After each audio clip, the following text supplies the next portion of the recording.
पंहिंजे देश में कंहिं दिलबर खे था चाहियूं, उन जी याद सां परदेस वसायूं वेठा आहियूं। आहे इदरीस अखियुनि खां दूर त छाहे, रखियो रूह में हुनखे हरदम वेठा आहियूं।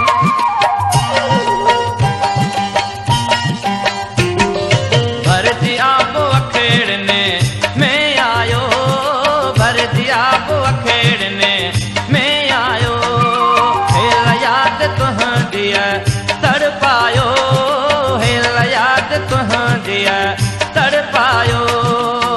देश में तूं तो खुश रही, परदेसी काॾे वञे नथो ख़त पट कोई लिखी, न कॾहिं हाल थो पुछी, पाण थियो तूं पको वाया कंहिंजे चए आहीं, यार लॻो कंहिंजे चए आहीं, यार लॻो।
बदले दे वफा, हर दिल में थोरो रहम, मूंखे एॾो न दे तूं गम, पाण थियो तूं पको वाया कंहिंजे चए आहीं, यार लॻो कंहिंजे चए आहीं, यार लॻो।